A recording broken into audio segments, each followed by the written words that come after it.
आर्यन ने कृष को ऐसा मुंहतोड़ जवाब दिया है कि पूरे माहौल में एक अलग ही तनाव पैदा हो गया है। उसने साफ और सीधे शब्दों में यह बात कह दी है कि वह अपनी पत्नी के सम्मान के साथ किसी भी तरह का समझौता बिल्कुल भी बर्दाश्त नहीं करेगा। आर्यन के चेहरे पर गुस्सा भी है और दर्द भी, क्योंकि उसके लिए उसकी पत्नी की इज्जत सबसे ऊपर है, और जब बात इज्जत पर आ जाए तो वह किसी भी हद तक जाने से पीछे नहीं हटता। यही वजह है कि अब वह सबके सामने कृष को बेइज्जत करने की स्थिति तक पहुंच गया है। यह पूरा घटनाक्रम टीवी सीरियल ये रिश्ता क्या कहलाता है कि आने वाले एपिसोड में एक ऐसा मोड़ लेकर आने वाला है जहां से कहानी पूरी तरह बदलती हुई नजर आएगी और दर्शकों को एक के बाद एक बड़े ट्विस्ट देखने को मिलेंगे जो हर किसी को हैरान कर देंगे। शो में इससे पहले जो घटनाएं दिखाई गई हैं उनमें यह साफ देखा गया है कि अरमान और अभीरा के बीच हमेशा एक अलग ही तरह का भावनात्मक संघर्ष चलता रहता है। अरमान अक्सर अभीरा से इस बात की शिकायत करता है कि वह हमेशा खुद को दूसरों के लिए कुर्बान करने वाली इंसान बना लेती है। वह हर किसी की खुशी का ध्यान रखती है, हर किसी की परेशानी को अपनी परेशानी समझ लेती है, लेकिन जब बात खुद की आती है तो वह खुद को पूरी तरह नज़रअंदाज कर देती है। अरमान को यह बात कई बार खलती है कि अभीरा अपनी जिंदगी में खुद को उतनी अहमियत नहीं देती जितनी उसे देनी चाहिए। वह मानता है कि दूसरों की मदद करना और उनका ख्याल रखना एक अच्छी आदत है, लेकिन अगर कोई व्यक्ति लगातार खुद को ही भूल जाए तो यह सही नहीं है। यही बात दोनों के बीच कई बार तनाव का कारण बनती है, क्योंकि अभीरा का स्वभाव बेहद भावुक और त्यागपूर्ण है, जबकि अरमान उसे थोड़ा व्यावहारिक और खुद के बारे में सोचने वाला देखना चाहता है। इसी बीच एक ऐसा पल आता है जब बैलून फूटने की घटना होती है और वहां माहौल अचानक बदल जाता है। अरमान इस घटना को देखकर गुस्सा नहीं होता, क्योंकि उसे पता होता है कि यह एक दुर्घटना है, लेकिन उसके अंदर एक अलग ही दर्द उठता है। उसे इस बात की चिंता ज्यादा होती है कि अभीरा ने फिर से दूसरों को बचाने के चक्कर में खुद को खतरे में डाल दिया। अरमान के लिए यह बात सबसे ज्यादा परेशान करने वाली होती है कि अभीरा हमेशा दूसरों को पहले रखती है और खुद की सुरक्षा के बारे में कभी गंभीरता से नहीं सोचती।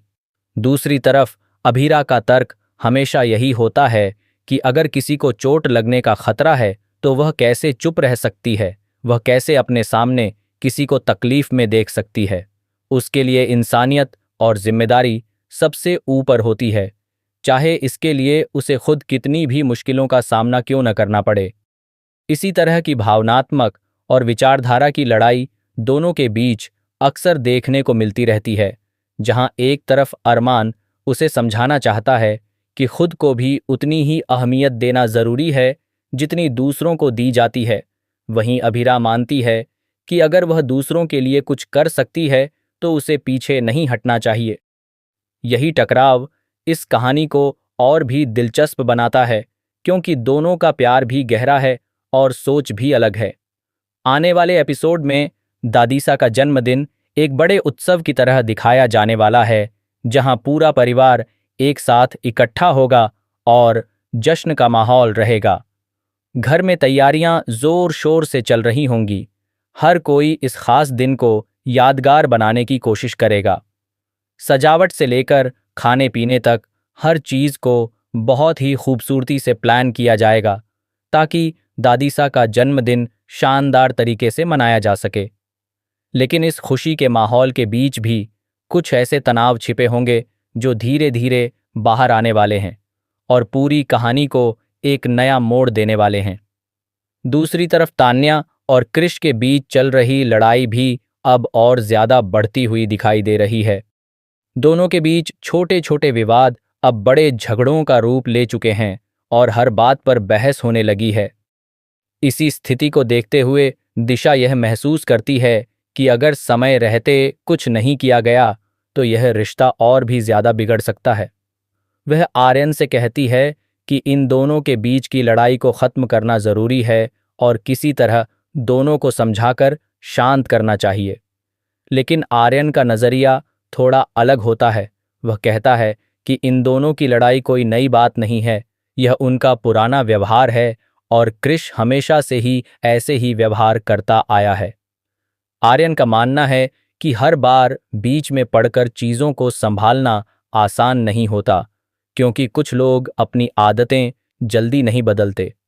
फिर भी दिशा हार नहीं मानती और वह सोचती है कि किसी तरह से माहौल को शांत किया जाए।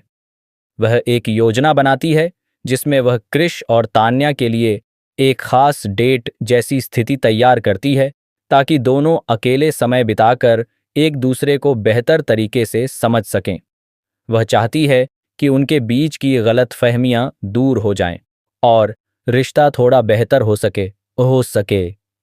इसी सोच के साथ वह एक छोटी सी पार्टी का आयोजन करने की कोशिश करती है, ताकि दोनों को एक ऐसा मौका मिले जहां वे खुलकर बात कर सकें। लेकिन स्थिति तब पूरी तरह बदल जाती है जब कृष इस पूरे प्रयास को गलत तरीके से ले लेता है। वह दिशा की कोशिशों की सराहना करने के बजाय उसे ही उल्टा सुनाने लगता है और उसकी बातों का मजाक उड़ाने लगता है। वह कहता है कि तुम्हारे रिश्ते को अभी ज्यादा समय भी नहीं हुआ है और तुम दूसरों को सलाह देने चली आई हो। कृष के शब्दों में एक तरह की कठोरता होती है जो माहौल को और ज्यादा खराब कर देती है। वह यह भी कह देता है कि पहले अपने रिश्ते पर ध्यान दो और दूसरों को समझाने की कोशिश मत करो। उसकी इस बात से दिशा को बहुत ठेस पहुंचती है और वह अंदर से टूट जाती है। इस बीच अभिनय भी यह पूरा दृश्य देख लेती है और वह कृष को उसके व्यवहार के लिए फटकार लगाती है, लेकिन कृष पर इसका कोई खास असर नहीं पड़ता।